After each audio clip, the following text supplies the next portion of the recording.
Kurt Fletcher. Dude, what's up? Hey, buddy. How are you? I'm great. So there's a few people, whether it's like comedy, whether it's music, whatever. Like there's a few people like, especially like over the last like year and a half or so, where people are like, you gotta have X on, you gotta have Y on. It's like at least once or twice a month. It's like, when you having Kurt Fletcher on? Oh, right on. When is Kurt Fletcher coming That's on? cool. Because you like, at least from my eyes, like from even like before I even started the podcast, I started just like kind of going to comedy shows, talking to comedians, like learning about what comedy's like here in Albuquerque. Mm-hmm. You are described as like, not only just that you're fucking hilarious, but like you're very business minded. You're very like the comedy business like guru here. Mm-hmm. So I definitely want to get into stuff like that. Okay. The first show I ever saw you on, I think I've seen you like 2 or 3. The first one I saw you on was at Don't Tell last year when they did it like in like the basement of the salon. Yeah, or whatever. yeah. That was a great show. Dude, you fucking crushed. Oh, that was fun. It was ridiculous. Thanks, I almost got kind of mad. I was like, how the fuck is this guy getting up here and killing this hard? How long have you been doing comedy for? This is my 23rd year. Fuck. Yeah, over half my life. Does it feel like you've been doing it for 23 years? Sometimes it does, sometimes it doesn't. When does it feel like you've been doing it for When does it? Yeah. Usually like easy shows, like when I'm doing really well, it's like, yeah, I've been doing this a long time. You know what I mean? Like if some people are struggling on the show and I do really well, I could feel like, my experience helps deal with certain types of crowds that other people don't or can't, really deal with that. Right. And and this obviously changes from comic to comic, but for you, what is an easier show to get in? And not get into, like an easier show to perform at. Easier show to perform at.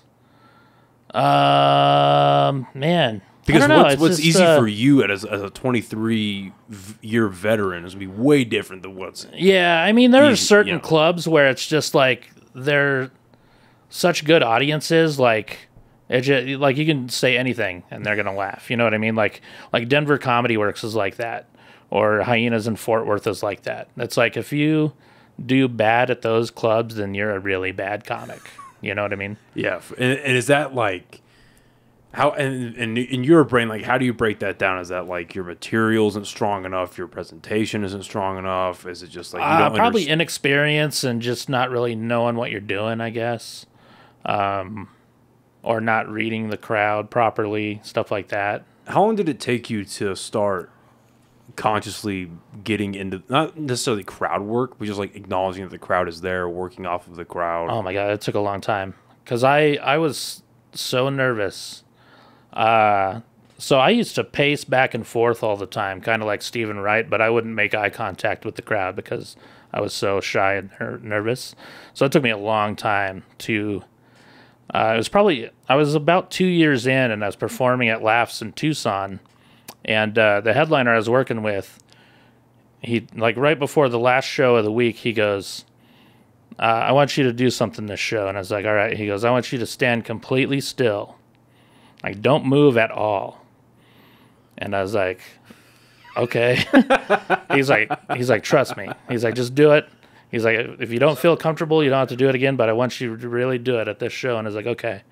And I did it, and it was one of the best shows I've had to that point because I was making eye contact with people and like delivering punchlines where I was actually looking at people instead of looking at the stage. You know what I mean? Interesting. And, I don't know. So that just clicked for me. Oh, so you weren't even like, when you would deliver a punchline, you wouldn't even I wasn't like looking. Shoot it into the void. You would just look directly. I didn't know what I was doing. I would start the joke over here on this side of the stage, and I'm over here, and then I was just all over the place. And I didn't realize how annoying it was until I videotaped myself and I watched it. And I was like, wow. Like, I try to watch it as, as a crowd member would watch it. And I was just like, man, this is not good. Interesting. See, and I have the exact opposite problem. I stand in one spot. I mean, I got a little out of that comfort zone when I did Dry Heat when they were in their last location. Yeah. Like, even last night, as I did a show at Tractor. And I'm watching, I watched like the first minute or so of that footage, but I decided to get back to work. Mm-hmm. But I felt it though, like in the moment. Like I was just standing there, and the only real movement that I did was changing the mic from one hand to another. Oh yeah. One hand might be in the other pocket, and then like I took a couple of sips out of this. Yeah. You know what I mean? But I was just, and then I was like, as I was delivering my jokes, I was like, I should really move around more. I'm looking around, and that's good. I'm trying to look around, but like, I felt myself forcing myself to look around too. I'm like, I don't want to make these people uncomfortable. Mm-hmm. You know, I'm like, how do you feel about like this horribly offensive thing I'm telling you about? But because I feel like if I try to move, it'll just show how nervous I am. Oh yeah. You know what I mean? Yeah, I've gotten used to like standing in the same spot, and I finally got used to eye contact, but I would kind of fake eye contact, like where I'd kind of, it would look like I was looking at someone, but I was actually like looking at their shoulder or something like that, or Right. I'm staring right past them, something like that. That's but, like a sales technique, right? To not I look think at them in so, the eye, yeah. but look in the forehead or look Yeah. like right in between their eyes. yeah. You But kinda I just also come- love the awkwardness. Like sometimes I would just, because when I started out, I had some pretty fucked up jokes. I still do, but it would just be totally silent, and I loved it. Like a lot of comics don't like the silence, but I loved it. I would just and I would just stare at someone after a joke or something, and then I'd just get really uncomfortable. And I don't know. I always like that. Do you remember any super offensive shit that you've tried to bring back, or like you've altered into something new that you can use now, or at least let's say in the last third of your career? No, I mean, I don't really do any jokes from back then, but like I do have one joke that I've been doing for a long time that's kind of offensive. And like sometimes I'll open with it just to see what the crowd's like, you know what I mean? Yeah, And if it goes well, then I'm like, all right, this is going to be a fun show. nice. Yeah, see, that was I don't want to. I'm still definitely still working on it, but I was very nervous for last night because I have a brand new joke. I haven't done it at an open mic yet, but I've been working on it like a motherfucker. Like me and AJ De Leon, we worked on it, and then Jake Otero came in and we worked on it. And it basically falls into a really stupid scenario of priests chasing around 10 and 12-year-olds in a museum. And I was like, fuck, they better get on this ride because it Yeah. doesn't stop. Like, you know what I mean? Yeah. What got you into comedy in the first place? Let's start at the beginning. Okay, yeah, I wanted to be a comic since I was 4 years old. Because my mom would watch comedy on HBO when I was really young, you know, and I would always like hear her laughing, and like sometimes I'd sneak out of bed and I'd see what was going on, and like, Your mom's hammered watching Richard Pryor or what? it was George Carlin. George Carlin? Yeah. Nice. So she actually she caught me one time. Like she didn't say anything to me. She knew I was there, but like, so the next day she goes, she's like, "Hey, who was awake last night?" And I was like, "That was me. What were you watching?" And she's like, "Oh, I was watching stand-up comedy." And I was like, "What is that?" You know, because I heard her laughing and I thought it was really cool, you know. So she was like describing it to me, and I was like, "I'm gonna do that. No, at I'm 4 gonna years old, move to New York." Yeah, you are an articulate 4-year-old, and tell you what, man. yeah. I mean, just hearing her laugh, you know, because like Yeah. my dad was a piece of shit, so she didn't laugh very often. You know what I mean? I'm proud to announce that the podcast is now officially sponsored by the fine people over at Chop Chili Company. Guys, this is some of the best chili you can get here in the state of New Mexico, and they are online as well as in stores. They can be found at Smith's, Albertsons, Sprouts, John Brooks, and Lowe's Corner Market. They have 3 amazing flavors that you see here, and they also have frozen green chili that you can get online. Go on over to the website, chopchilico.com, and get yourself some amazing chili today. Podcast is now officially sponsored by the amazing people over at High Desert Relief, a premier herbal destination right here in the state of New Mexico. They have extremely well-trained and knowledgeable staff that are more than happy to help you find what you're looking for or try something that you maybe have never thought of. They have 2 locations here in Albuquerque, 1 in Santa Fe. All 3 will be listed right here and in the description of this episode. All 3 offering legendary products at absolutely legendary prices, including this awesome merch that they were so kind enough to gift me here. All of this can be found at all 3 of their locations. Again, big thank you to the guys over at HDR for supporting. Now back to the episode. So like hearing her laugh was like, that's cool. I want to do that. Where did you grow up? I grew up in a small town in Iowa, Goldfield, Iowa, No shit. like 650 people. Yeah. Oh, fuck. That Yeah. is like small town small. So, like, was there... obviously there's no comedy in that city, but like No. like when you as you're growing up to like middle school, high school, did you find that like other people your age were into stand up or Not really. Like we moved to a bigger town when I was 8. It was only like 3,000 people, but that was considered a big town to us. You know what I mean? But yeah, some of my older friends were into it, and there's actually my mom somehow got this tape of this band, and they were from Iowa, and they just had these really funny songs, and I thought they're awesome. Like they were so funny. I thought you were about to casually name drop Slipknot. It's like, oh yeah, no, I've heard of them. That makes sense. No, a buddy of mine used to listen to one of their side bands, one of Slipknot's side bands. They're called Motividius. It's a pretty stupid name, but I guess they're pretty good. But yeah, it was just these random dudes. Like nobody knew who they were, but they had these really funny songs. So I always listened to that. My mom somehow had John Valby tapes. I don't know if you know who John Valby is. He's known as Dr. Dirty. Like he's really popular on the East Coast. Oh shit. And he's still around. He's like in his 70s, I think. But he would just sing like racist songs and like just change the words to songs, and like they're super dirty and racist, and it was hilarious. You know, like I was like in 4th, 5th grade listening to this shit. Like this is awesome. Half of it's going over your head. Like I know what the Yeah. I know what that double G word might mean. Yeah. Wait a minute. Yeah. Well, I heard that word a lot growing up in Iowa. So Yeah, I was gonna say, yeah, small town Iowa. That's funny you say that because I got super. I think I was in like 4th grade, 5th grade. I because is when YouTube started really becoming a thing. So yeah, like 4th grade or 5th grade maybe. I got really into Weird Al. Oh yeah. And I found out about him, and I found out his shit. And then I remember watching, because I had known about stand up until then, and like my uncle had introduced me to Chappelle Show, Okay. which is like the mixture of like stand up and sketch comedy, yeah. and then live music at the end. And I was like, whoa! Like you, not only can you like joke about this shit, but this guy, who the fuck is Dave Chappelle? This is hilarious. But I watched the live performance on YouTube of Weird Al performing Another One Rides the Bus, when it's just his buddy like on the fucked up bongos or whatever, and he's got the accordion. Like, you can do that. Yeah. Interesting. Yeah, I was a big Weird Al fan growing up too.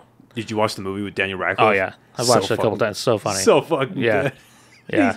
When they're playing Another One Rides the Bus, and he's walking down like the doves are flying, and he's got it's like, cause that's like the pool party where they had like an icon for like the 60s, the 70s. Yeah. Like, they weren't even around at the same time. Yeah. That's such a good movie. Oh, so silly. I was loved it. pissed that they released that on the Roku channel. Yeah. It's like that would have. I mean, that's not a fucking $500 million movie. Yeah. But it would have made like $350. Oh, for sure. $250. Bill Burr had a show on the Roku channel that I don't think a lot of people know about. A show. I forget what it's called, but like the first scene is like one of the funniest things I've ever seen in my life. It was like Nick Swardson, I'm pretty sure, and he's like banging his wife, and she goes, "Come anywhere you want." He's like, "Really?" And she's like, "Yeah." And he goes and grabs a picture of her mom and just jizzes all over it. Me and my buddies were on a road trip to Vegas a couple of years ago, and we rewatched. What's that fucking movie? Bucky Larson, Born to Be a Star. Yeah. Oh, I forgot how fucking stupid that movie is. For anyone who doesn't know what that gem of a film is, Nick Swardson plays. He's like, I don't know if he has Down syndrome, but he's like super like mentally retarded. Yeah. Like very, very slow. But he's got a huge dick. Yeah. And he becomes like the worst porn star or whatever. But the only Bill Burr show I know about is fucking Ebbs for Family. Yeah. I hate pulling out my phone during a podcast. No, it's all right. I wish I could remember the name of it because it was really funny. And there were only like, I want to say like 6 episodes maybe. Bill Burr Presents Immoral Compass? Yeah. What the fuck? Yeah, 2021. Yeah. What the fuck is this? Yeah, I feel like a lot of people don't know about it because it was on the Roku channel. Yeah, well then, because the Roku channel's stupid because you literally cannot access it unless you have a Roku. Yeah. It's like, why would you not serialize that onto like smart TVs and shit? But then you've got every other app. Like, why would you watch the Roku channel? No, for real.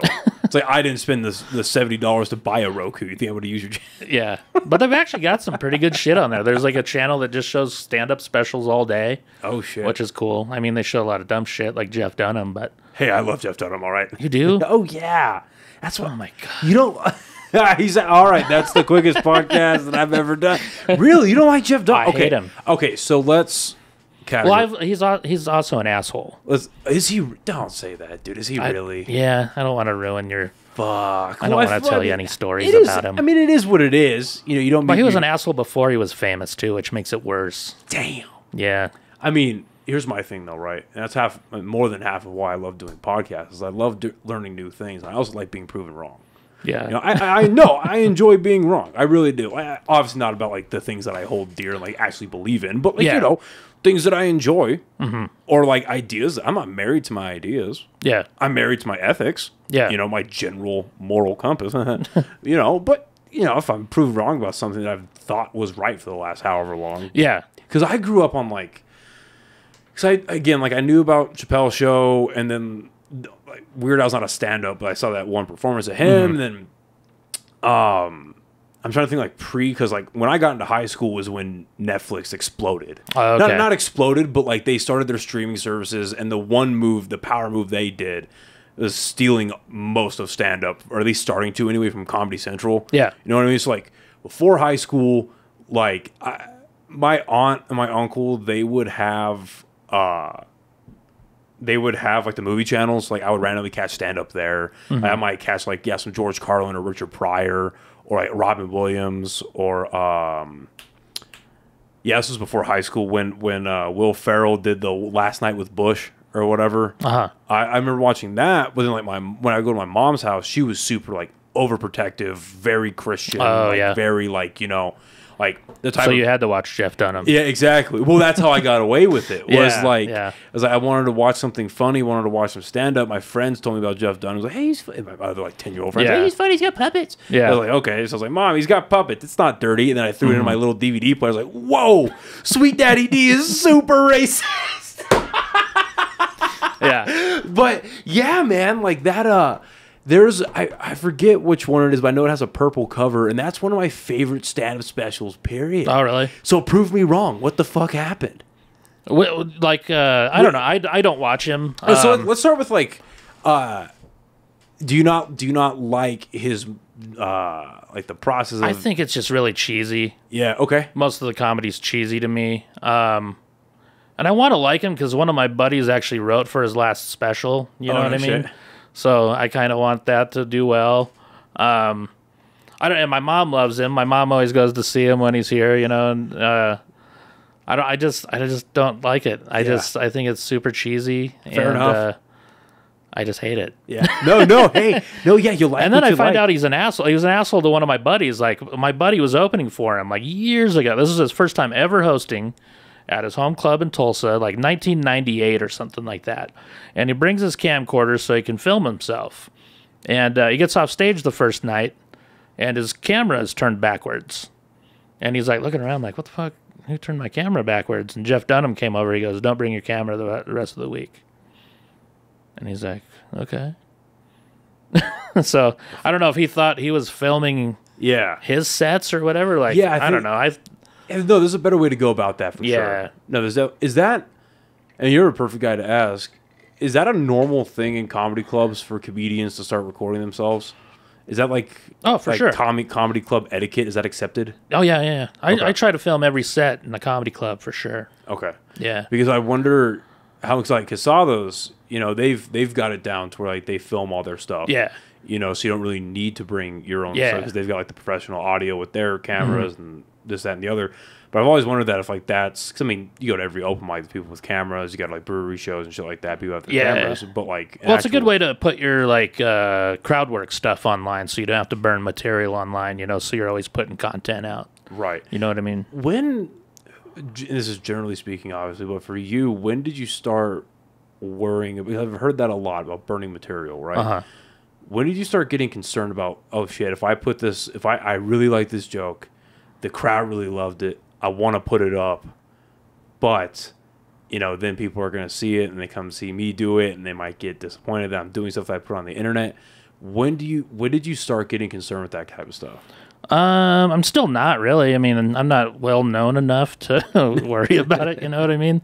Like, you know, it'd be different if I had like millions of followers or some shit like that, I think. But Okay. and it doesn't really bother me because I have people come up to me a lot of times like, yeah, I've seen you a few times and you're still funny, you know, like, Yeah. you know, we forget about some of the jokes sometimes and it's nice to hear it again. Well, I kind of like, obviously they're separate art forms, but I kind of equate, you know, if I go to see, regardless of who the comedian is, whether it's a local guy or a huge, you know, international headliner, if they're doing jokes that I know, it's kind of like going to see a band. It's like, yo, I Yeah. kind of want to see that. I want to see Wanna that, hear the joke. hits. That joke's fucking funny. Or Yeah. like, I want to hear them play this song. Like, Uh-huh. Avenged Sevenfold is one of my favorite bands, period. Dude. But there is like, Buried Alive is the song if they just play that up front, I know the rest of the stuff's gonna be great, but they better kill it because Yeah. you've blew your load in the front. Like, Yeah, I yeah, love yeah. that song so fucking much. Dude, they're one of the best bands I've seen live ever. Same. And I wasn't even like a huge fan of theirs. I just took my nephew because he wanted to see him. And that was probably top 5 show for me. Like those guys fucking killed it. Do you listen to them like regularly at all? I do or now, no? yeah. Have you listened to the newest album? I haven't. You haven't. Okay. No, It's but they interesting. probably played it Yeah. because I saw them at whatever that place is called now. Sletta? The Journal Pavilion. Oh. Whatever it is now. I still call it the Journal Pavilion. There's an age gap, ladies and gentlemen. Yeah, but I saw them like October last Yeah, year, same. and yeah, it was awesome. That was a I don't know if you know phenomenal this. Here's a fun fact for you: the guitar player, Sinister Gates. Sinister Gates. You know who his dad is? He's Jeff Dunham's opener. That is, the entertainment world is too small. Yeah, he's a like musical comedian. He opens for Jeff Dunham. What the? Yeah, That's it's like the dad was the primer for greatness. yeah. You know what I mean? Because Yeah. Sinister Gates is one of the greatest guitar players Oh of yeah, all time. yeah. That solo he did at that show. Holy shit, Yeah. that's so good. He's just fucking phenomenal. Anyway, Yeah. so you start out in Iowa, you go up there. When do you move out of Iowa for the first time? I moved to New Mexico my senior year, like halfway through my senior year. What landed you on New Mexico? My mom moved here with this dude she was dating, and then I followed like a few months later. Right. Yeah. And so you're a senior. Did you graduate from? I graduated from El Dorado. Okay. Yeah, my graduating class was the size of Goldfield, Iowa. That's crazy. When you first get here, is that because you mentioned a little earlier that you got into a town that was like 3,000 or whatever? Yeah. Was that the biggest city you'd been in before you went to Albuquerque? I lived in Fort Dodge, Iowa my junior year, and that was about 25,000 people. Okay. So that's pretty good size. So Roswell. Yeah. So you get to Albuquerque, it's a bit of a culture shock. Big time. Yeah. Yeah, and then the mountains too, and the elevation. Holy shit! I had a headache for 3 weeks straight. Like, not even kidding. I'd wake up at 6 in the morning every day with a headache, and took me a long time to get used to it. But That's fair. it was so cool, like because we lived on the other side of town, like right by the mountains, so I could just go sit on the balcony, and like the mountains are right there. Oh, So that's This is nice. awesome. That's fucking yeah. Yeah. That's an interesting environment to like switch right into. It's so different. Oh, You're in yeah. the Southwest. It's dry as fuck. Yeah. Way different type of people. Uh huh. Mannerisms are different. Yeah. Did you find yourself having to be like a little bit of a social chameleon, trying to figure out like, okay, how do these people kind of Man, I didn't talk to anybody when I went to high school. I had a couple friends, you know, that lived in my apartment complex that I went to school with, so I hang out with those guys. And I remember almost getting in a fight like my first week I was here because I was wearing an Iowa basketball jersey, you know. And this dude comes up to me and he shoves me. He's like, "This ain't Iowa, bitch." And I was like, "Man, this sucks." And then I was with a couple of my buddies like a couple weeks later, and I see the dude, and he's wearing a North Carolina Michael Jordan jersey. And my buddies are like pretty tough dudes, so I just went up to him and shoved him. I was like, "This ain't North Carolina, bitch." So you know, so you knew your buddy was tough. So you For sure. you cashed a check that he was gonna pay. Absolutely. Yeah, I knew he had my back. You wrote a check that he was gonna cash. Yeah, because I told him about the dude, you know. Yeah. And I was like, "Oh, there he is." That's the guy. And look at him, he's a hypocrite too. He's a liar. Yeah, piece of shit. How soon after do you start comedy in Albuquerque? Yeah. Well, how soon after moving did you start? A couple years. I was 21 when I started. Okay. So a few years after high school. And what year is that? 2001. 2000. Was this before? Right before 9/11. Right before 9/11. A month before. Oh shit. Yeah. So August of 2001. Yeah. Where's your first open mic at? Laughs Comedy Club. Oh shit. That was the only open mic in town. Yeah, I've heard. I never went to Laughs. I was like old enough when it was open. So I had heard about there used to be a comedy club here, like in my late teens, early 20s. Mm-hmm. But I've never been, obviously. Who were like the main people of like that comedy like small group at that point? The only two that were really doing stuff at the time was a guy named Freddie Charles and James Zingelman, who was like a hypnotist. And then the club owner was also a comic. But they were like old school comics by then. There weren't, like, none of the comics liked me when I started. Because I did really well my first time, and I got like a guest spot at the club like the following week. Oh shit! And like these guys, I feel like had been doing it for a while, trying to get into the club, and I got in like my first week. So like they never talked. Like there might have been other open mics, but nobody told me about them. You know what I mean? This is our turf. You can't come in Yeah. here and take it from us. Yeah. Was Laughs popular? Like, were they getting a lot of crowds like on yeah. the weekends? Okay, so Well, the first open mic I did was on a Sunday night, and there was at least 100 people in there. Like it was packed. Shit. Yeah. So there were a lot of people showing up to even watch an open mic. Yeah. Was it like a paid open mic? Or No, was it a free show no. to get in? It was free. Okay. I'm pretty sure. That's fucking. But I brought a shitload of people because I was like, this might be the only time I ever do stand up. Because if I eat shit, I'm not doing it again. You know what I mean? How long did you prepare for it? You went up? 4 months. Oh shit. Yeah, once I turned 21, I was like, all right, I'm going to do it. Because I didn't know you can go and perform before you're 21. I thought you had to be 21. So once I turned 21, I was like, all right, I'm going to give myself a few months. I picked a date that I was going to do. Gave myself a few months to write 5 minutes worth of stuff. And I was like, this is it. I invited everyone I knew. And I was like, if it doesn't go well, at least I tried, you know? You saw that set list somewhere? No. It's gone to the ether. Yep. What? Well, I mean, I'd imagine too that. I'd imagine that the club noticed that you brought a few people. Oh, yeah, And like, hey, for wait sure. a minute. Hey, wait a minute. If this guy's funny, he can get asses in seats. Wait a Yeah, minute. yeah. Yeah, that's what I was thinking too. Is like, man, I brought a lot of people, so I wonder if that played into it, you know. But I actually had a really good set, what's and like the guy who was headlining that night, like because they would do the open mic and then do the regular professional show after that. The guy who was headlining that night, he came up to me. And he was like, hey, man, how long you been doing stand-up? And I was like, 5 minutes. He's like, that was your first time? I was like, yeah. He's like, well, keep that shit up, dude. That was good. I was like, all right. That's what's I'm up. still friends with that dude, yeah. So when so you go back a week later, how many people were in your how much time did you do and how many people were there? The first time was 5 minutes. And, you know, like I said, there's over 100 people. The next time was it was just a guest set at the professional show. Maybe 20 people there, and I ate shit. Ooh. Horribly.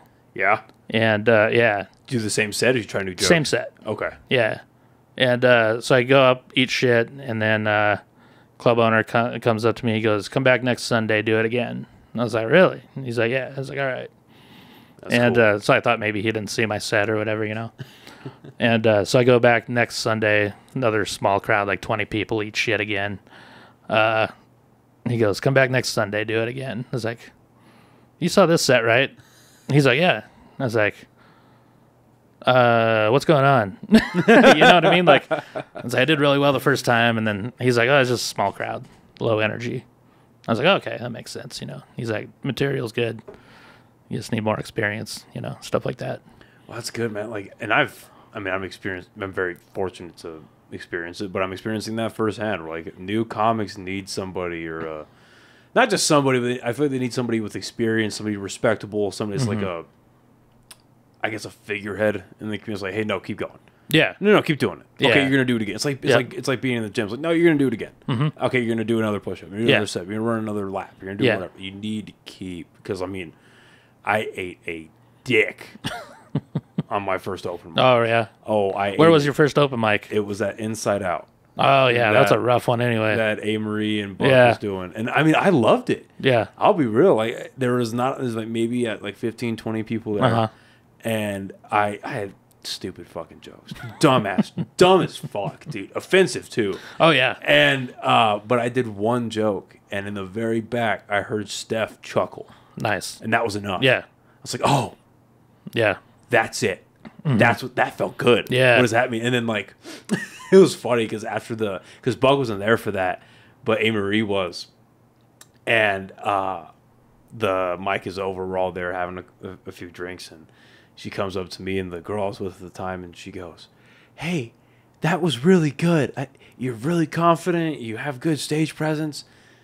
Your writing sucks, but your writing sucks. But I have this show in a month.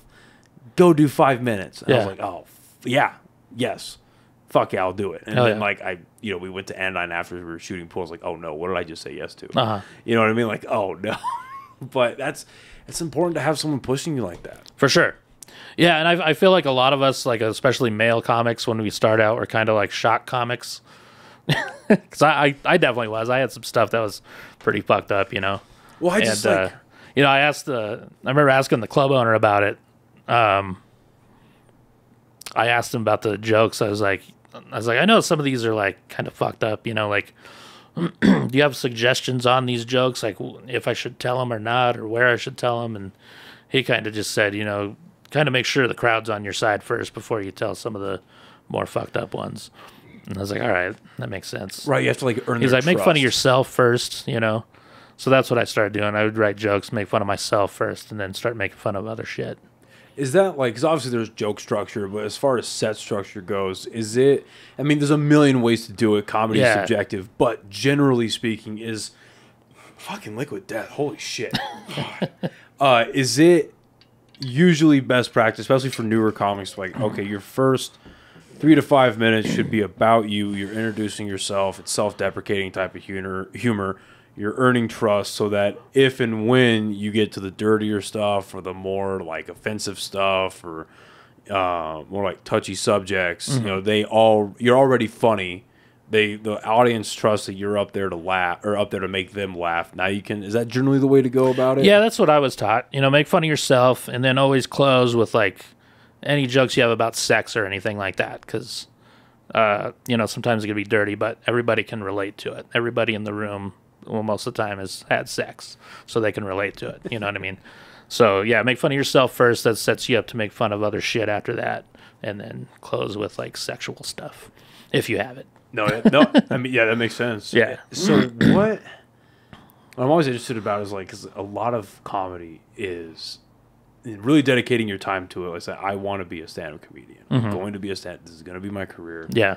You are just banging your head against the wall, trying to make jokes work. You're eating shit. Like, Yeah. Like how far into your stand-up comedy career where you're like, no matter what it fucking takes, I'm going to keep doing this. Like, like, whether you're going through a dry patch, or you're going through like a rough season or whatever it is, like, would you remember like a moment or a couple of moments where it was just like, this really sucks right now, but I'm going to keep going? Yeah, a lot. I've actually quit a few times, but I keep coming back. But yeah, there have been times where it's usually like travel related stuff. Like I'd be broken down in the middle of nowhere with no cell phone service, and I'm like, fuck this. You know, I don't want to do this anymore. But then I go to the show that night and it goes well, and I'm like, all right, that's not that bad. Yeah. You know, stuff like that. But like, yeah, I quit a few times. It's just like, I don't know, there's some fucking shady people in this business, man. Like, especially when you start going on the road, dealing with like club owners and stuff like that, and people who run shows. And God, it's amazing how it attracts shitty people like that. You know, I feel like music's like that too. You know. So like sometimes you get sick of that, but then I think the good outweighs the bad though, mostly. You know, once you start getting better, you can like pick and choose the shows you want to do, which is nice, you know, instead of like just saying yes to every stupid show. did one of those stupid shows a couple weeks ago. Yeah. And I was like, you know what? I'm just not, because I was warned. Don't do it. Don't work with this person. Not gonna put him on blast, because that's not. Yeah. You know, he knows how I feel about him. Yeah. But yeah, I've told by multiple people. My own gut told me, don't do it. I was like, you know what? No, fuck that. I want stage time. Yeah. I've never been to this venue before. If I eat shit, well, I've seen the rest of the lineup is going to be on there. We're all probably going to not do great. And but if I do well, I do well. Yeah. I have really nothing to lose. Yeah. I didn't agree to get paid. Whatever. And yeah, not a good time. I was like, Oh, really? Oh no. Yeah. Oh, it was so bad. Oh my god. What are some common denominators of like shitty club owners, shady people that you started experiencing? You're like, what the fuck is going on? And then you like learned how to deal with it, how to mitigate it, how to make it work to your advantage, maybe. Like, Yeah, I mean, you start hearing checks bouncing at certain spots. You know, I haven't had that happen in a long time, but you know, back in the day, I feel like it happened a lot more. Like where, you know, you'd hear about this certain club that a check bounced, and you're like, shit, I'm gonna be there in a couple of weeks. You know. So you call them up and be like, everything's good, right? Like, you guys aren't closing down or anything, and my week's still good, you know? I feel like direct deposits kind of help take care of that. Yeah, big time. You know what I mean? Yeah. Where it's like, I don't have to, I'm glad I wasn't around in the 80s, because a lot of the comics got paid in, like, cocaine and stuff. yeah. You know what I mean? Like, It feels like with the advent of social media, well, the internet in general, but social media and the Me Too movement certainly accelerated it. But I feel like comedy has gotten a lot more professional. I just think because with the way that real veteran comics have talked about like the 70s and the 80s, when how it was super shady, everybody's fucking everybody. It's like the Wild West for comics. Yeah. Like, I thought we were just fucking talking yucks up here. Yeah, Like, yeah. And yeah, they're getting paid in drugs, they're getting paid Yeah. in booze, they're getting paid in like in fucking like gasoline cans. Like, hey, this, Oh, is, yeah, this is yeah. how you can get home. that's what I like about now is, like, you have everything on email. I do everything on email, so I've got the receipt right there. It's like, you promised me this much. Here it is right here in the email. You know, so that eliminates a lot of that. Right. But I feel like back in the day, it was a little different. Like, or if you made the deal over the phone, they try to screw you a little bit. So So you had a bad learned not connection. to. I learned not to deal with shit over the phone. I'd be like, oh yeah, just email me the stuff and we'll figure it out. Smart. Yeah, I noticed you have a little digital receipt on these people. Yeah. How soon in your comedy career did you start, like, you're looking around like, oh man, I'm making like real connections. I'm meeting some like heavy hitter guys. I'm meeting some real, like, what would have been today, like, I've only seen this guy on YouTube. I've only seen this guy on Netflix. Okay. Yeah. Well, I worked at the comedy club. So I started working there as an employee. So I got to see the shows every week and meet the comics every week. So, so if I was performing with them, you know, that was awesome to make connections that way. That's how I got a lot of my bookings when I was first starting out, you know, like, and it's kind of crazy because it was like back in the day when you'd have to send a VHS tape and then I switched to like DVDs. But dude, doing the VHS tape is such a pain in the ass. It's like these bulky ass envelopes that you had to send out. So, you know, a lot of times I'd work with a guy like, you know, like, where are you heading next week? And they'd be like, oh, Little Rock. I'm like, take my tape, you know, so I don't have to fucking spend all kinds of money on Just shipping it. mailing it. Yeah. So I would do that. I would just make like my little stupid tape, and a lot of times they would take it to the club they were going to the next week or whatever. And so that's kind of how I started getting on the road. That's legit. Did you find that working at the comedy club made you a better comic? And dude. it's a very stupid question to a comedian, but I feel like a lot of people listening that aren't comics, that aren't in the comedy world, that aren't, you know, a comedy dork like I am, you know, like they don't. It's like, 'cause I even experienced it like a very like at a minute, tiny level, just being in Austin for 6 days, hanging out with comics that are infinitely better than I am. Yeah. Just these monsters. Whether it's seeing them perform or just hanging out and talking to them and watching them just interact with each other, it's like I felt myself like if I was this much funny, I got like that funny. Yeah. You know what I mean? Just Yeah, a yeah, little, just a Yeah. little bit. And so then you hear about, like I became a door guy at the comedy store, or I worked at Comedy Works, or it's like now I'm a door guy at the Mothership, I work at the Creek and the Cave, like all this stuff.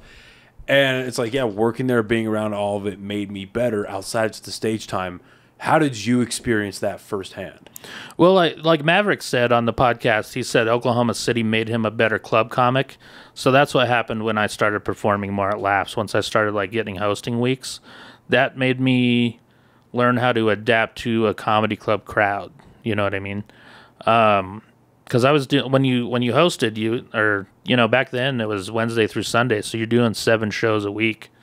So, I mean, if you got an idea for a joke, you try it Wednesday, like by Sunday night you've got it figured out. Because you're doing 7 shows and you're doing 15-minute sets, so you got plenty of time to, work on shit. You know what I mean? So that's beautiful. Yeah, that was awesome. Like, I mean, even if the shows were small, a lot of shows, like Wednesday nights were pretty slow nights and Sunday nights, but, those are fun nights because you learned how to perform in front of small crowds like that, So you do the small crowd Wednesday, Thursday was all right, and then Friday and Saturday is fucking awesome, you feel like a rock star, and then Sunday is kind of a downer, but you feel sharp, you know what I mean? Yeah. Like after doing 7 shows, you feel really sharp, so... that helped a lot, you know what I mean? Like just doing consecutive nights like that was pretty cool. Like especially in Albuquerque, because I feel like a lot of times you can't get that unless you're just doing like little 5-minute spots. But even then, like there are a lot of like comedy showcases that happen. Yeah, and there's like things that happen, but they're not. There's no night in Albuquerque that's stacked. Yeah. You know what I mean? And Yep. if it is, it's rare. Uh-huh. It's very rare. And Yeah. that's what, if there was like a wish list that I could have for Albuquerque at the very top of it, other than, Dry Heat to have their own space with a liquor license. Uh-huh. I would love that. That would be great, That'd yeah. be fucking sick. And I feel like that's in their future. It's going to take a little bit. But I'm glad that we're finally getting Hyenas. Quesadas, Yeah. I pray to God they stay open. Like They will, yeah. I really hope they stay open. And I think it's easier on them just because of being in the casino. Yeah. Right? But, I mean, I don't know the logistics of that. I don't know the financials of that. Mm-hmm. Anyway, top of that wish list is, like, I really wish that, like, on a Tuesday, a Wednesday, or a Thursday night, there was an opportunity to hit, like, 3 open mics a night. Yeah. 4 open mics a night. So that you're really working on something. Yeah, you're not getting a comedy club crowd. Yeah. Half these people that are there are probably trapped by comedy. Now they're held hostage. It is what it is, right? But Just getting that wording down, even if you're not getting the laugh you want. Like, just getting that wording down is so important, you know? And I was exactly going to say that. Do you practice, like, on your own? Like, at least, maybe not so much now, but just as you were really getting into the groove of being a comedian years into it, like, did you find yourself, like, practicing on your own alone in your house? No. Just saying it out? Did you ever I do did that? it once, and I felt like a jackass, and I felt like I was going to sound over-rehearsed. Interesting. So I never did that. No shit. And I remember when I moved to Denver after the comedy club closed here, and I noticed a lot of the open micers there, like you could tell they rehearsed a lot. And I was like, I'm glad I didn't. Like rehearsed by themselves rather than rehearsed Yeah, and in you could public. tell a lot of them, you can be like, all right, this guy rehearsed way too much. See, and that's funny because, like, I've found my best sets have come after rehearsing by myself. Yeah. I don't And know George why. Carlin did it. He used to do it every show. He would go to the venue, go in the mirror. He would do his entire hour, act outs and everything, just so he had it down, And I don't know. I did it once for a big show, and that was when I opened for Jim Norton because I didn't want to shit. fuck it up. Yeah, fair enough. Yeah. And I wanted to have my 10 minutes like perfectly. Cuz like it was like the biggest show I'd ever done to that point, And someone told me how the laughter was going to be cuz it's different than a comedy club cuz it's at the National Hispanic Cultural Center. So they've got like a balcony and stuff, And it's packed. So I can't remember who the comic was. I wish I remembered who it was, but they told me so when you tell the joke and it starts to get the laugh, it's going to start down here and it's going to work its way up to the balcony. Then it's going to come back at you. And I'm like, really? And they're like, yeah. Like fucking, so pause a little extra. And I'm like, okay. So I was rehearsing that. I was like, okay, like trying to pause a little extra. And like, sure enough, that first joke, it happened. It did the thing where it went up to the balcony and then the laughs came back at me. I was like, fucking, this is cool. And I'm so glad I learned that little tidbit because I feel like once it hit that, I was going to start the new joke. And then I was going to like totally walk over the laughter. That's got to add like at least like what 3 to 4 seconds of extra time. For sure. You have to give the crowd to laugh and digest your joke. Yep. And Lord forbid, but I mean, especially if you have a joke in your set where it's like a delayed laughter. Yeah. It's like you say the line, like think about it, like oh, bah! And Yeah, then and then it's this fucking oh man, 10 seconds for this whole. Yeah. That had to be a surreal feeling. Dude, that was cool. That was awesome, man. Like an ocean of laughter. Just Yeah, I'd never felt anything like that. That's so cool. that's fucking. And like right when I get off stage, Jim Norton's there, and he's like, "Dude, that's fucking great." I was like, "Yes." Take me with you. I'll jump into your suitcase. Yeah. That's funny. How the business side of comedy, what were some of the more surprising or like unexpected things that you had to deal with that you don't really see at the face of it? Man.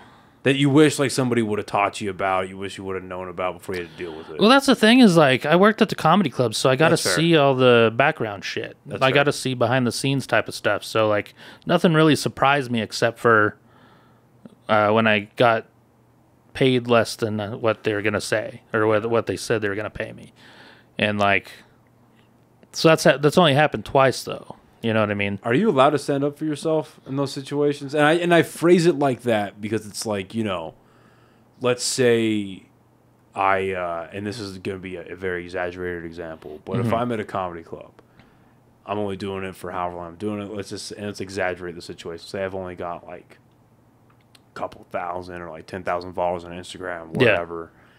And I'm promised this amount of money and they pay me half of it. I'm like, hey man, where's the other half of my money?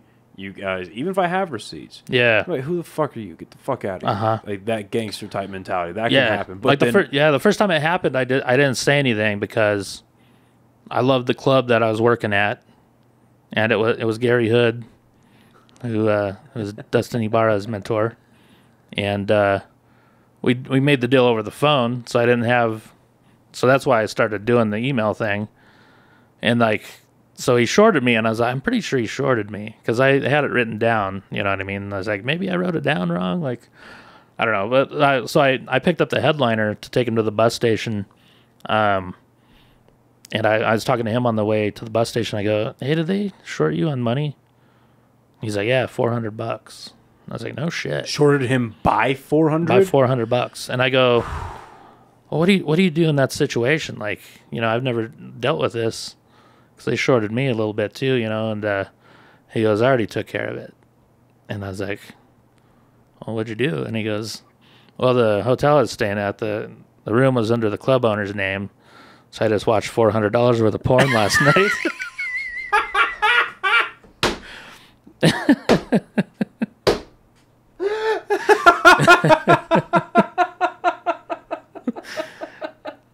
And I don't think he ever worked at that club again, but I mean, he probably didn't want to, It was getting shorted that much. I mean, it was like a New Year's Eve gig, and Jesus, so I thought that was pretty funny. that's fucking hilarious. He just left it on and he just falls asleep. Like, all right, my Yeah. dick is tired. Yeah. It's spitting out dust. We're Yeah. going to bed. And then it happened again a couple years ago when I was in Birmingham, and I just called the dude and I was like, "Hey, this is a little bit short from what you told me." And he apologized and sent me the rest. Well, that's nice. Yeah, And again, I feel like that's a sign of the times too. yeah. And he wasn't at the club that week. He had like some kind of surgery, so I feel like there was like a little mix up between him and the Yeah. manager. Like the manager, I don't know, but he took care of it and everything was cool. So Well, that's good. Yeah. Again, I just feel like things have become a lot more professional these days. And again, like everyone's got receipts on everybody, and all it takes. And again, like, oh well, first of all, you shouldn't be a dick, and you shouldn't be promising things you can't fulfill. Yeah. That's let's put that out there. But then also like, I'm sure every business owner is worried about. Oh well, if the one, not even just a performer, but if one person has the one bad experience, and then it just goes viral, and like, oh, don't go to blah blah blah because they make your drinks bad, or Yeah. the food made you sick, or you were harassed at the club by the staff or the security, like that. And every comedy club gets that flack. yeah, But like, all it takes is one. And it's like, all right, well, we were already kind of in the red. We were already like almost out of debt. Now we're fucked. yeah, So I feel like every small business is just scared of that. In general. yeah. What has, cause I see like on your social media, obviously you're flying out to different places. You're on the road a lot to do stand up. But what's kept you anchored in Albuquerque? Man, good question. Well, and I asked that too, just because there's we'll get to social media in a little bit, but like there's there's a pressure I feel like to like, oh, you got to move to Denver, got to move to Phoenix. You got to move to New York. Got to go to Austin. Like, you know what I mean? I was going to move to LA at one point, and I went out there and I didn't like it. I was like, there's no way I could live here. But like just being a road dog, yeah, you can do that from anywhere. You know what I mean? Like Chad Daniels is one of my favorite comics, and he lived in Fergus Falls, Minnesota for most of his career. You know what I mean? And Fergus Falls doesn't have a comedy scene at all. So I was like, if he could do it from Fergus Falls, you know, I could. I mean, he's way funnier than me, but you know, I was like, I could make it happen out of Albuquerque. You know, Yeah. got an airport here, and it's, you know, it's not bad. My mom and brother and sister are here and stuff, and so That's fair. yeah, No, I mean it makes sense, but like I said, there's always like not always, but I imagine that there is that not even a pressure, the enticement. You know, of like, oh, yeah. I mean, I've lived in Denver like 3 different times. Also, like I moved up there when Laughs closed because there was nothing here at all. yeah, Like I don't even know if there's like a single comedian in town for like a few months. yeah, Like there was nothing. right, And yeah, so I moved to Denver, and it was cool because like I knew a lot of the comics because they'd come down to Laughs a lot, you know. So I knew a lot of the headliners there, and so it was easy to get acclimated to the scene there, you know, because I had all these people vouching for me, like all these great headliners that right. were regulars at Comedy Works and stuff like that. So And I'd imagine, 'cause I can't have you here without asking this. I'd imagine that in that process, that's how you met Sam Talent. I did. He was just starting out. Okay. Yeah, And I asked that because I've been meaning to get his book and read it. my name's in that book. But exactly, how Yeah. the fuck did you end up in Sam I have no Talent's idea. book? I don't know, man. I think he just picked a random person that he knew, and you know what I mean. What? But I just asked about him too. He's like he's come up in a lot of podcasts that I've done with the Mexico comedians. Yeah. Again, like we were talking about this a little bit earlier before we started, just the comedy world being so tiny. And like everybody knows everybody. Yeah. Everybody. And if you haven't worked with this person, you know somebody who's worked Oh, with for this sure. person. You can't Yeah. this. And it's all very interesting to me. And I have to fucking, you know, I have to give credit to Sarah Kennedy. Because when I had her on, she was like, the road between you and your favorite comic is not that far. oh yeah, And I was like, I'm sitting there in the moment, you know, obviously very naive to comedy, still naive to comedy. yeah, But this was fucking, 3-4 months ago or something like that. And I'm sitting there thinking like, me to Dave Chappelle, that's quite the road. But then like, as I'm starting to learn, Yeah. like That's crazy. Shit, like everybody really does know everybody. uh huh, That's cool. yeah. Because Carlin was always my favorite, and when he passed away, his opening act, Dennis Blair, started going on the road as a headliner, and I got to work with him one weekend, and it was just like, I'm that close to George Carlin, you know? Right. And it was a fun week, and like it was so funny because we went to do a radio interview to promote the shows. We were in Fort Wayne, Indiana, and Dennis went to the bathroom, and so it was me and the radio DJ there. I was like, hey, will you ask him a bunch of George Carlin stories? Because I feel like a weirdo asking him. I was like, I feel like you as a radio guy, you can get away with it. Right. He's like, yeah, I got you, dude. I was like, all right. Oh, I would have been the same fucking way. But we got to hang out like Saturday night, and like, so I got to hear some cool Carlin stories, you know, and Yeah. because I saw him open for Carlin like in 2002, I think it was, Oh, wow. like at the Casino Hollywood, or 2003, like years ago. Nice. Yeah, it was pretty cool. That's crazy shit. Yeah, Yeah, Carlin is one of the people I wish I would have been able to watch before they passed. Like him, Robin Williams. Really wish I would have been able to see him do comedy. yeah, He doesn't do stand up anymore, but I would have loved to have seen Jim Carrey. oh yeah, I'm not even like a huge fan of that comedy style, but just the fact that it's fucking Jim Carrey. yeah, And he's like, I'm not like as educated to say this with confidence, but he's one of, if not like the pioneer of like physical comedy. yeah, Of just this outlandish, super like esoteric, weird, like, you know what I mean? It's like, yeah, I got to hear a really cool story about him. There's a comic that used to come to Laughs all the time. He's from Amarillo, but he played piano at the Comedy Store. They used to have a piano on the stage. And Keep he was going, the- check the cameras. Yeah. So he was the piano player there. And so one of the first nights Jim Carrey ever came down to the Comedy Store, he bombed really bad. So he climbed inside that guy's piano after his set. And then, so the next comedian's on stage, And you could just see Jim like keep peeking out of the piano. So that's a real story. Because that story's in the Comedy Store documentary. Oh, is it really? Yeah, that's a real... cool. What the... Yeah, Kelly Moran was the guy who played the piano there. That's hilarious. Yeah. Holy shit. What's been... This is a very generic question, but I'm genuinely curious. What's like your favorite club that you performed in? Probably Comedy Works in Denver, downtown one. And why is that? Just amazing crowds. I mean, their new talent night on Tuesday nights were packed. Like I would get to perform there every few months when I lived there, and it was just awesome. And then I did a contest there one night, and everyone's doing 3 minutes, and I told 6 jokes and got 6 applause breaks, and it was insane. And I won like $150 or something like that. Fuck yeah. But the crowds are just amazing. Like just on a Tuesday night, dude, there's like 300 people in there to watch comedy. I need to get my ass up there, dude. Yeah. Because I've had a goal where I couldn't do it for the first quarter just because me and my buddy, Joey, we moved into this house in February, and it was fucking expensive as shit. Oh, really? Just moving in general is fucking expensive. Yeah. And then, like, they wanted... Like, the security deposit's the same as the first month's rent, and this and that, and so just depleted all my savings. Yeah. But my goal is each quarter this year to travel to a new city. Oh, and cool. So I knocked out Austin. Yeah. That was I'm a huge Joe Rogan fan, and I have a bunch of Oh, friends. yeah. I have friends in Austin, and Cool. I was like, this is the place. And then people started talking about Maverick, and I was like, okay, Yeah. Austin's where I'm going.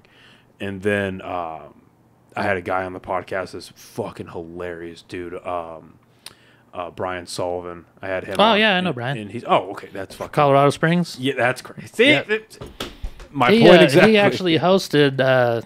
I filmed a special at Looney's in Colorado Springs a few months ago, and he was hosting. No shit. That's hilarious. Is that when is that? Are you able to say when that special is going to come out? Yeah, it comes out October 23rd. Oh shit. Yeah. Hour or 30 minutes. 30 minutes. 30-minute special. Just a bunch of shit that I didn't want to do anymore. Fuck yeah. No, I'm excited to see that. That's sick. Yeah. Because, I had him on the podcast when him and his buddy Dylan, they had come down and because Brian performed with Eddie Letterman. And, Oh, no shit. Yeah. Cool. And he had come down and did the podcast, and he just during that 3 hours, I was like, okay, Yeah. Denver it is. Like, Yeah. Denver's a place I need to go. Oh, yeah. And I've been to Denver a couple times. The only reason I went, I had gone with my ex, because obviously couldn't tell I'm a huge fucking comic book dork. They have Yeah, a little bit. Yeah, a little bit. And they have the biggest comic book store period up there. Oh, really? Which one? It's called Mile High Comics. Okay. Yeah, it's the biggest comic book store on the planet. Nice. And I remember walking in there for the first time. It's like a fucking Costco times, like no exaggeration.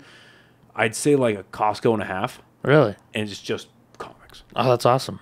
And that's what sold me. I was like, yeah, they have like a not a small section, but they have a section in the back for like collected stuff, like these, or like graphic novels.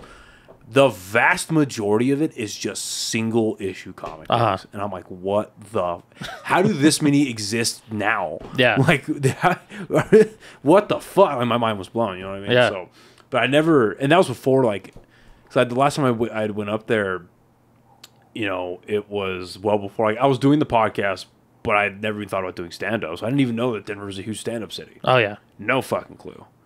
Yeah, their scene is amazing, man. Like, not just the comics, but the crowds. Like, they know comedy. You know what I mean? Yeah. I don't know if they still have this, but there was a comedy channel on the radio for a long time. I think it's still there. But yeah, it just plays stand-up all day. Do you think that New Mexico, or it's not New Mexico, Albuquerque, do you think Albuquerque can get to that point where, like, the crowds in Albuquerque are, like, not just, like, not necessarily, like, they know comedy, like, they, like, are, I feel like there's a level of investment, you know what I mean? Yeah. But, like, I'm trying to figure out the right way to, not, like, the non-offensive way, just, like, the right way to articulate this. Do you feel like Albuquerque crowds in the near future will be able to get to the point where, like, they're excited about comedy? I think so, yeah. I think the clubs are helping a lot. You know what I mean? Like, because I've done Quesadas a couple times, and, like all the shows have been sold out. You know what I mean? Like, people want to see comedy. See, and that's what worried me, though, is, like, because I've been to Quesadas a few times and it's been packed. I won't say when, but I went to another time when it was, like, dead. Really? Yeah, Okay. dude. I went. It was well, I won't specify. We'll talk. I'll tell you. Yeah, after. yeah. Tell you after because I love Quesadas. I really do. Yeah. It's a fun club. I love going there. Shout out to the cheap tickets. But no, for real, I'm a broke boy. Like I'm very happy that like tickets are only $20, $25. It makes me very happy. But I was like surprised, like, oh fuck, there's not a lot of people here. I hope I hope this is a one-off. Okay. I really hope this, because the other times it hadn't been like that. Yeah. It packed like fucking crazy. But anyway, back to the question. Do you feel like it's gonna get to a point where the crowds in Albuquerque are excited to see comedy, and then I'll take it even a step further, they're open to comedy? So I feel like those two things are so different. Yeah. I feel like for a long time, people in Albuquerque would only go see like household names, like at the casinos and stuff like that. But I feel like, you know, with Netflix and YouTube and all these specials coming out, I feel like comedy is more popular now than it's ever been. And because when I was growing up, you know, there weren't very many comics that would sell out like big arenas, you know. And I feel like now, You have Kill Tony selling out Madison Square Garden. man, Andrew Schultz is selling places out. Like, I mean, there's so many comics that are doing that right now, and I feel like that's at a level it's never been. I could be wrong, but that's for sure. Because I know like Bill Hicks wasn't selling out big arenas and shit like that, you know, and he was like a pretty well-known comic when I was, you know, a teenager and stuff like that. So I think that is helping comedy, and I think it will in Albuquerque. I like the fact that Hyena's going to open too. We're going to have 3 clubs, which is crazy to think about. I never thought Albuquerque would have 3 clubs at the same time. And they're all like, you know, they're all far away from each other, so I feel like it's not like huge competition. But I feel like, you know, it's a cheap, fun night out, you know what I mean? Like, It can be. It can be, yeah. Unless you're going to see, like, I don't know who's charging a shitload, like Seinfeld, maybe. Dude, oh my God. I was like, 'cause I'm not a huge Seinfeld fan because of, like, I've seen so much of his stuff and I don't like it. I just, like, I've seen a bit of his stuff. I'm like, I recognize how funny he is. It just doesn't the biggest mass appeal to me. You know what I mean? Yeah, same here. And so I just like, oh, I know he's funny, but I'm like, if I have to sit down and choose him or to choose between, like, him or, like, you just said, like, Schultz, I'll probably choose Schultz. Yeah. You know what I mean? But anyway, I was like, you know what? Seinfeld's coming to town. That's crazy. He'll be here in 8 months. Emphasis on 8 months. So it's a long way out. Let's see how much tickets are. The lowest ticket was like $400. Jesus. And I was like, oh, okay, that's not happening. Yeah. Closer to, it got up into the thousands. Wow. I'm like, what the fuck? Well, Yeah. no. His got up to like 800 to 900. Yeah. Kevin Hart got up to the thousands. Oh, and yeah. I'm like, I'm not. Tanawan can have that show. Yeah. Have fun at the casino watching Kevin Hart. Uh-huh. Please go. He doesn't need it, but go support comedy, I guess. Yeah. I don't even know if that's supporting comedy at this point. That's like supporting a brand. Yeah. But you know what I mean? But like, Yeah.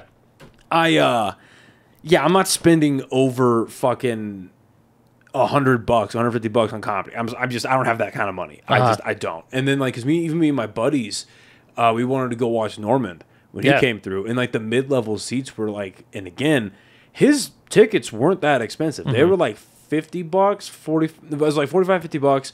But after like fees and services and all the bullshit Ticketmaster tax on top of it, one ticket was gonna be like $83. Jesus. And I was like, Yeah. That's what's great about the clubs, you know, Dry Heat and Quesadas and Hyenas, you know. You could see maybe someone you never heard of, but it's still going to be a quality show for pretty cheap, you know. That's what I loved about Laughs was like a lot of those people that would come through there, like you didn't know who they were, but they're still putting on a great show. Like I became a fan of this guy named Troy Baxley. I got to work with him all the time. Dude, he was one of the funniest comics I've ever seen in my life. And like I was like, how the fuck is this guy not famous? Like he's funnier than anyone I've ever worked with. Like he actually did. One of my friends was like a huge Dane Cook fan, and I always made fun of him for it. Do you like Dane Cook? I like Dane Cook. How do I put this? Because I like Dane Cook. I do. But like, it's because I watched his stuff growing up, and I'm still. If I want to put on a stupid movie, I'll watch fucking Employee of the Month. Oh yeah. That movie's phenomenal. Yeah. What was the other one he did with Jessica Alba? Good Luck Chuck. Yeah. Yeah, that one's funny too. Yeah. And I haven't seen, I know he's doing newer stuff. I haven't seen his newer stuff yet, but it's just interesting watching like I threw on Vicious Circle when I was doing some laundry a couple months ago. Mm-hmm. And especially now, like now that I'm a lot old, I haven't listened to that or even watched this. I was like in high school. Mm-hmm. But watching that now, he walks into that arena and says 5 words, and the whole place just fucking explodes. Yeah. And I look at it, I'm like, okay, that dude, he's super important to comedy because he was like the first real like, social media comedian. Oh, yeah. You know what I mean? Mm-hmm. Built his fan base on MySpace and just exploded because he had the work ethic to back it up. Mm-hmm. But like, and I see why people shit on him because he's kind of like the bro comic. He's kind of like the fraternity comic type guy. That was his personality. Mm-hmm. But like, I remember there's one joke of his that really stuck with me. Because I was hesitant to say, not hesitant, but I was trying to define how I feel about Dane Cook. I more like marvel at it now. Yeah. Like as like being in comedy now, I more like marvel at what he accomplished 20 years ago. So I'm like, how the fuck was that on MySpace? But I remember he had a joke, and I'm going to butcher it because I don't remember half of it, but it was basically he had gotten an email because his dad had passed away from cancer. And he had gotten an email from a fan, and the fan's email was just anonymous at Gmail, and it said like, your dad got cancer and died to get away from your shitty comedy. Jesus. Brutal. But then the way that like he was able to turn that, his punchline's killer. I recommend anybody go find that joke. I remember it stuck in my head. I can't remember the fucking punchline right now. But yeah, it's more of like a wow thing right now than it is like I'm not gonna sit down and like listen to his stuff. Yeah. Just because like that it's not what comes to mind at first. But if I want to just like damn, how the fuck was that possible? He's in that category for me. Yeah. Yeah.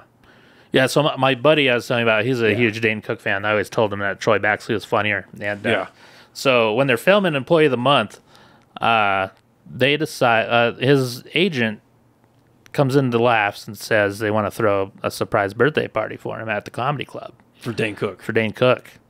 And asked if it would be okay if he performed, him and Harland Williams would do sets with Troy Baxley and whoever was on that Laughs that weekend. And so Troy agreed to it, and the club, of course, agreed to it. And so I texted my buddy. I was like, hey, man, Dane Cook's doing a set tomorrow at Laughs. I'm going to get you on the guest list so you can come see him. And so he comes to the show. And so Troy Baxley did like 15 minutes. Harlan did like 30, and then Dane Cook did like an hour. And after the show, my buddy comes up to me. He goes, dude, Troy Baxley is way fucking funnier than Dane Cook. Oh, shit. What do you think holds, like, again, this is such a multivariate question, but what do you think holds back comedians that are fucking stellar from getting to that superstar level? Is it like... I think it's self-sabotage. Well, it was for Troy, I think, for sure. I feel like he didn't want to be famous. Because back then, like, if you'd go to any club in the country and talk to comics, you'd be like, who are some of your favorites? And Troy Baxley always came up. Like, he was the perfect comics comic. I was going to say, he's a comics comic. Yeah, and, like, everybody knew who he was, but he never did, like, a late night spot or anything. And, like, yeah, I don't know if it was just he didn't want to be famous. I don't know. I think a lot of it's just self-sabotage, like... Maybe you feel like you don't deserve it or something. So, I feel like that a lot of times where, I don't know, I'm like, I don't deserve this. Interesting. Why do you feel like you feel that way? I think it's just because I'll watch this happened the other day. I was watching like an old Dave Chappelle thing from HBO when he was like 18. And I was like, dude, he was funnier at 18 than I am right now. Like I've been doing comedy longer than he was alive at that point, and he's way funnier, and I'm never gonna reach that point. You know what I mean? Interesting. Yeah. So then I feel like a fraud, and I'm like, man, maybe I should just quit. What's fraudulent about that though? I don't know. I just, like I headline a club or something. I'm like, man, there's so many comics that deserve this more than me. That's just how I feel sometimes. You know what I mean? Like sometimes I forget how funny I actually am. I was gonna say that's genuinely shocking to hear because you are like regarded as one of the best in the city. Yeah. And I know that a lot of people have you at the top. Yeah. Like as number one best in the city. And this is kind of bridging to social media, but I don't really want to get there yet. Like, because I don't see you post a lot of reels, a lot of clips. Like, is that what's holding you back from marketing yourself in that way? I'm so bad at it. I'm just like, I hate being the center of attention also. You're a comic. I know. Like I do my little 30 to 45 minutes and that's little cool. 30 to... I was sweating I mean? last night about 8 to 10 minutes and I magically did 12. Yeah. I was sitting down. Literally my friends were there. God bless them. I sat down next to them and I was shaking. I was like, okay, we're done. All right, we're done. Oh, we're done. Yeah. So anyway... So yeah, it's just I don't know, it's weird. It's I don't know. I just feel like there's so many comics better than me. Like when I watch other people's specials and stuff, maybe I just watch too many good comics. Maybe I need to start watching shitty comics. Like, I'm better than this guy. Nah, man. Maybe you should start just, I don't know, watching yourself more. We were talking about reviewing tape a little more and recognize that I do it a lot. I tape dude. all my sets and I or at least record audio, Okay. I just there was a point where I was, doing social media pretty good. Like I was trying to post like on TikTok all the time and YouTube shorts and stuff, and I just can't read the comments, man. And it's like if there's like one negative comment, it just bugs the shit out of me. It's like, fuck you, dude. You can't do what I do, bitch. See, but you just focus on that. It's so easy to focus on the negative instead of like the good stuff. Like because after shows you get so many compliments and you forget that sometimes. Like you just like this one little piece of shit that watched your clip on YouTube didn't even bother to come to your show. You know what I mean? Like he's fucking spouting off and he ain't shit. Oh, and they never will. Yeah. They're sitting off in their own little world, whether they're in their mom's basement or they're in a multi-million-dollar penthouse. They're unhappy because when have you, and maybe you have, but when have you ever sat down to talk shit in a comment section and your life was going great? Yeah. When? Yeah. When? Yeah. When have you ever? Don't get me wrong. I've seen posts or whatever. I'm reading the comments. Like, what do people think about this? Yeah. What's the public discourse about? And I'm like going through. I'm like, I should say something. No. Why am I saying? No. Who gives a fuck? I just close it and walk away. It's funny. My friend Alex Hooper, he will message the people, and he can get them to flip. Good. He gets them to flip and turn them into fans. Hey, listen, you fucking idiot. No, he tells them, he goes, hey, man, I know you're probably having a bad day or whatever. He's like, I don't, if you don't like my comedy, that's fine. I just, I hope you have a good day, blah, blah, blah. And then a lot of times they'll write him back about, hey, man, I'm sorry. I was just having a shitty day and being an asshole. And I apologize. That's and a hell of a way to market. Yeah. And it helps the algorithm, too, because, the more people that are talking shit, more people are going to see your video. So... Yeah, well, I mean, the 2 reels that I have of this podcast that did the best, they got views and shit, but a lot of the engagement was based off the comments. And the comment section, one of them is like, this guy needs to shut up and let her talk. He's laughing at a horrible story. Fuck this guy. Let her speak. Fuck you. You still have time to delete this. And I do my best. I do my best to genuinely be, because I'm grateful. I don't even have to try it that. Yeah. I'm glad that I have that in me somewhere. And I feel a lot of that comes from the religious side of me. Yeah.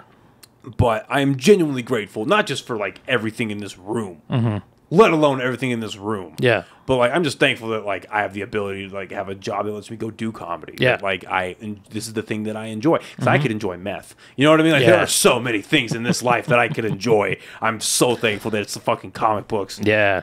And comedy and whiskey. You know what I mean? These are things that I enjoy. Yeah. I just don't want that last one to kill me. Yeah. You know what I mean? That's going to get clipped in 7 years. And it's well, he could have stopped it. But anyway, I'm thankful that I have the ability to go out and do comedy, and I've like met people that help me with it, help me learn, and we all help each like that type of shit.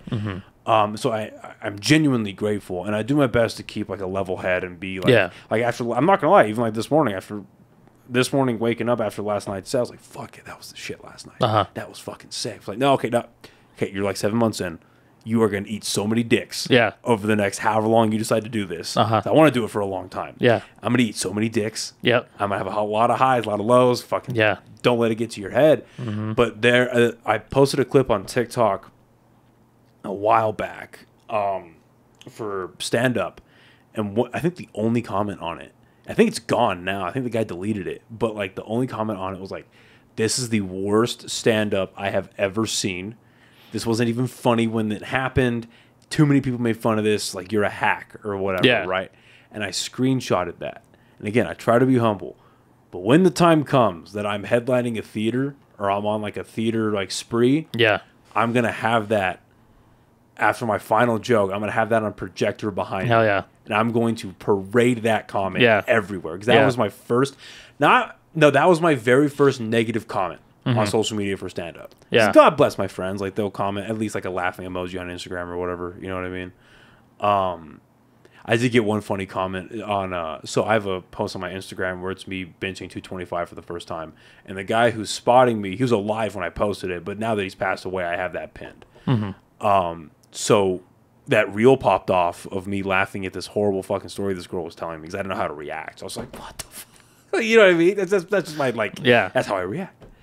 And so some chick, not only, and I tried to follow her just so because her thing was private. I tried to follow her, but she fucking denied it. Right? She's like, okay, whatever. But she not only did she comment on my shit on the podcast page, she went to my personal page, found that post, and this wasn't even pinned at that time yet. Found that post, like, this is the piece of shit that laughs at heroin addicts. We don't care how much you binge, douche. And I'm like, yeah. Wow. Yeah, I'm like, fuck yeah, there we go. And then I got so funny how people have all this time to go bitch about stuff they don't like instead of like actually doing stuff they enjoy. So well, not only that, so I think there is that for sure. There are people that just sit on their fucking phones and talk shit, and like I think that exists for sure. But I think a lot of it too is like you're either, let me just be honest, driving, because people text and drive all the fucking time, and social media and drive. They're either laying in bed when they wake up before they go to sleep, or they're on the shitter, and they find a post that they hate, and they're like, and they just like zero in for 30 seconds. Oh yeah, like, and they get like the post post nut clarity, like the post comment clarity, like, wow, I'm a fucking idiot. All right, whatever. They just get rid of it and move on. Yeah, I think that's what it is more than anything else, because you do have those fucking basement dwellers for sure. You know what I mean? Like that is that. Because again, like, when have you ever talked real shit, or it's not worse, but I mean just as bad. When have you ever like virtue signaled online and your life is going great? Yeah. Like when? Yeah. When the fuck? I've never been having the best day of my life. I'm like, you know what I need to do today? I need to talk shit to people I don't know. Yeah. Like that's what I need to do. Like, get the fuck out of here. Yeah, bro. back in the day at Laughs, they had comment cards on the table. Oh no. Yeah, those are fucking brutal, dude. There was one that's so funny. Comment cards. So I walk in the office one day, and the club owner hands me this comment card, and it's just like the worst comment card, because like it's like the 3 comics and they rate them 0 through 5. Oh. And so I was the first comic, I was hosting, and so the dude writes -5, circles that, and then he writes. I used to like after every joke I'd be like, take that, whatever I was making fun of, So that was kind of my little catchphrase. He writes, if I hear this guy say take that one more time, I'm going to shoot him in the face. And then like he draws an arrow, so you flip the card over. There's a drawing of my face with like a bullet hole right in the middle, and there's like blood dripping down my face, and I'm like, Jesus Christ. And so I was showing it to one of my buddies who was performing there the next week. I was like, dude, look at this fucking comment card, man. Like, it almost made me quit comedy.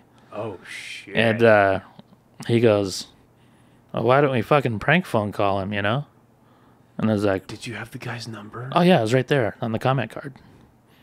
You know what? I don't know if that's balls or if that's stupidity. To be like, you know what? I'm going to make a death threat but I'll leave you my phone number just in case you want Yeah. to make sure I'm real or not. So I go, The so my fuck outta buddy's here. like, well, let's fucking call him.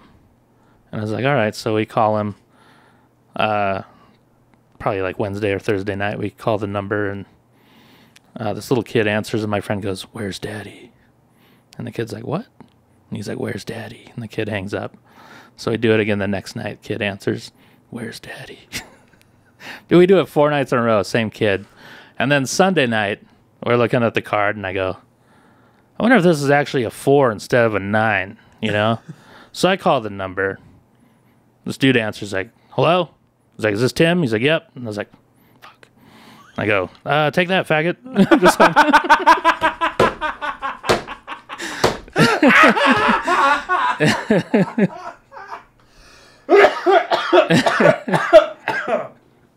Oh my god! Did you ever go back to the club? Did you ever see him again? I never saw him again. But my friend called the kid back and he goes, we found daddy. Oh my god! it's like the little you've seen Hot Tub Time Machine, right? Oh, yeah. It's like when he travels back in time and he calls his wife and his wife's like 6. Yeah. You sucked his toes. You sucked his dick. The little girl's just sitting there like, what the fuck? Oh my god! Yeah. We found it. Holy shit, that's funny. Yeah. Ugh. Yeah, Oh it my was God. nuts, man. It was so funny. I didn't know what to say, so I was like, yeah. I'm assuming you got rid of that card. I kept it for a long time. Yeah, Yeah. I Just, would have. I don't know. It's kind of motivation. Same. little I mean, mentally, like I'm taking a page out of Buck D's book because he harps on that a lot. Yeah. and he's told me that a lot. He's like, before I even got into comedy, he was like, if you decide to do this, I would tell him, I'm going to do it. I'm going to try it, whatever, you know. And actually, both him and A-Marie, I left that out of the story. Both him and A-Marie's, I would go to that open. I would go to a Yeah. couple open mics just to kind of watch and see what's up. And Yeah, I think that's where I met you, or at least maybe the first time I met you was at that one, right? I think so. Yeah. Yeah, I think so. And I remember, like, I would just kind of go and watch, and me and my chick would go and see what's going on. And because she's a comedy fan, too, and saw some fucking doozies. But, you know, we were just like watching, so what an open mic is like. And I would tell him, like, yeah, I'd try it. Maybe I'll do it. I don't know. And he got fed with my shit, you know what I mean? Yeah. But he's like, look, man, if you're going to try it, just know that people are going to talk shit. Oh, yeah. Just know it. Yeah. And then you'll never hear about it except for secondhand. Yeah. Just know that. Like, and if you hear people talking shit about you, if you hear the whispers of it, remember it. Remember, use that to fucking motivate you. Use that to get better. And Yeah. when you elevate past these people and you're booking shows and they come asking for you, remember that. Yep. What goes around comes around, dude. And you know, he would always say, you know, don't talk shit about people because they're gonna find out and they're Yeah. gonna this and the other. Okay. And if you're gonna do it, do what I do publicly because Yeah. he didn't give a two shits. I love that guy. Anyway, so like the last mic that I had seen at Inside Out before I had gone up and done it, fucking both him and A-Marie comes like, hey, you're doing comedy next week, whether you like it or not. I was like, Yeah. 5 minutes? I don't think I have like a minute. We don't care if you have 20 seconds. Yeah. You're doing it next week. Like, fuck. So that finally went and did it. Nice. But yeah, dude, like that's I'm gonna keep screenshotting too about the comedy shit. Yeah. Like, cause that's, you know, it's like, okay, I'll prove all of that wrong. Yeah. Yeah. Yeah. Fuck these people. Yeah. And it's not necessarily get attached to it, but it's like, no, like that's just run of the mill shit. It is what it is. But like, you know, whenever I'm fucking, I would not love it, but like I would just find it funny if like, you know, years from now it's like, hey, fuck that guy. You know what I mean? Yeah. Why is this guy doing fucking theaters? Why is this guy fucking selling out the whatever? You know? Yeah, Like, yeah, fuck yeah. that guy's like, yeah, Yeah. that's right. That's okay. It will be okay. Yeah. So I don't know, man. It's a funny thing. What 'cause, I mean, you've been doing it for so long. You obviously love it. Like, what keeps you doing stand up now? Like, what do you still find exciting about it? Man. I like, you know, when I do think about the positive stuff, I like to, you know, talking to people after the shows who really appreciate it. Like the people who get to forget about, you know, the shitty stuff in their life just for that moment, you know, while they're just having a good time. And, you know, that's one of the things I really love because that's the reason I started was to make people laugh, you know, like, you know, hearing my mom laugh was just such a cool thing to me that I just wanted to do that. I wanted to make people laugh, you know, and enjoy their life for, you know, even if they're doing shitty in life, at least forget about it for 30 minutes or whatever, you know, and have a good time. You know, I had one guy who was like he almost killed himself. Like the week he saw me perform, like we were doing a gig at an American Legion, and like I just started chatting with him afterwards, and like he started like crying and shit, dude. Like he was like just doing so terrible, and like he was so thankful that we were there telling jokes. Like he's like, I hadn't laughed in a long time, and like it was awesome to like laugh and just forget about my shitty life for a little while. And he gave me a hug, and he was like crying and shit. It was like, yeah, this is pretty fucking cool. You know what I mean? Like it's not like a band where, you know, like a lot of their fans are like, oh, your album saved my life, but your dick jokes changed me. yeah. I was about to hang myself, and I heard you talking about your dick, and it's so funny. Well, I mean, they say laughter's the best medicine. I mean, Yeah. I mean, there is something, and it happens with music too, for sure. And obviously, I'm a bit biased because I love stand up, but like, there is something about fucking, and I feel this with movies too, where it's like there's something about a handful of people, whether it's 50 or like 300 people, getting together in a quiet, dark area to all have a shared experience. Yeah. And when it's laughter, it's like, yeah, that is funny. Uh-huh. It's like, hey, we look completely different, but we're laughing at the same thing. Oh, yeah, that is really fucked up. But guess what? The motherfucker's right. Yeah.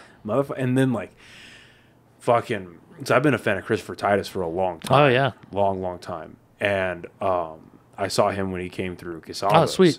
And super nice. It was just very nice to Yeah. me. Super nice guy. I don't know if you have any stories or not. But No, I never met him. Super nice guy. And his wife is super nice, too. But that motherfucker ripped 90 minutes Yeah. at Quesadas. And like, normally I can sit through a whole set. But Yeah. when it creeped up to like 70 minutes, 75, I was like, I gotta fucking pee so bad. I have to pee so bad. Yeah. And so, but even like going to his bathroom, coming back, people are just locked in Uh-huh. for this guy, and his storytelling is just fucking unmatched. Oh, yeah. And that just crazy hypnotism that happens with stand up. It's like, oh, Yeah, if you can hold an audience for that long, yeah. that's pretty impressive. It's like especially that's- nowadays. Oh, for real. No, yeah, with social media bombarding our Oh brains. man, and just- that's why. Like I heard David Tell, he said his last special was less than 40 minutes because people have such short attention spans nowadays. Like nobody wants to watch an hour worth of comedy. Right. Well, it is whittling down to that. Yeah. Right. It's like not only real comedy fans, but like people who like have a level of investment into like either the performer or just the fact there's a new special that it's like, yeah, I'll sit down for an hour. Yeah. You know what I mean? And that's why, like, you know, I'll be honest, I was a little disappointed at the beginning of Matt Rife's new special because I was watching it, and that first 15 minutes is kind of rough. Yeah.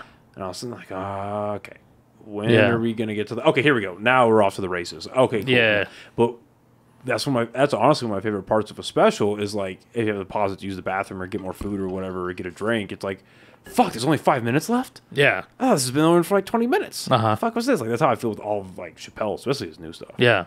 Chappelle's fucking ridiculous. But I don't blame him for only doing like 40 minutes. And that's Yeah. why the 30-minute specials have popped off the way they have. Uh-huh. Not only just because like you can highlight, maybe you're not at the level or you're not at like, you know, where you feel like your hour material is as strong as it can be. Yeah. But like, you know, for people, it's much more enticing to press 30 minutes than it is an hour. I prefer the 30-minute specials because I feel like a lot of like the more well-known guys, they feel pressure to put out you know, a new hour once a year, once every 2 years. So I feel like the material isn't as solid because they're forcing it out. You know what I mean? Like I've worked with a couple guys, like I don't want to say their names, but like you could tell they're just kind of like trying to force new material and stuff like that. And it's like, I don't know. Like, Yeah. I guess, I mean, I'm not at that level, obviously, so I don't know what that's like. So, I mean, that's got to be a lot of pressure. I wonder sometimes how, let's say the money was a lot less than what they would normally get for like a Netflix special or whatever special, right? But they were doing well at the clubs. I wonder how much less stand-up specials would be out there and how much it would just be like social media clips, clubs. Social media clips, clubs. Like I genuinely wonder. And now granted, Netflix is doing great things again for comedy after that fucking sure. weekend of madness they did Yeah. between fucking two Kill Tony shows, Uh-huh. the roast of Tom Brady, and it's all the pop-up shows they had and all like all the craziness they did that half of it won't even be on Netflix. Yeah.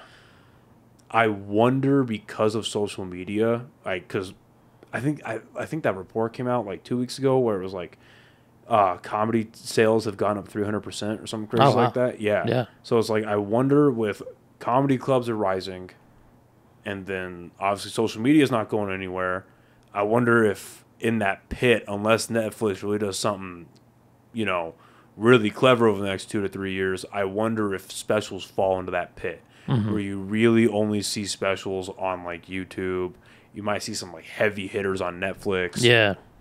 But I wonder how much of it goes to like the only real hour-long comedy you see are like the roasts. Because I feel like the roasts are finally coming back after Tom Brady, right? Yeah. Like that's another thing that really got me big into comedy was the Comedy Central roast. Oh, yeah. That's how I became a fan of like Nikki Glaser. Oh, okay. And then Patrice O'Neill. Oh, yeah. And then Greg Giraldo. Yeah. That's how I became like big fans of them. Like when I was like leaving middle school, going into high school. Mm-hmm. Like, whoa, you can say that in public? Yeah. Like what? And people will adore you for it, and they'll pay you for Yeah, it. yeah, Like yeah. that's crazy. Because me and my friends do that, but we just get into fist fights. Like, Oh, yeah, yeah, like yeah. what the fuck? For sure.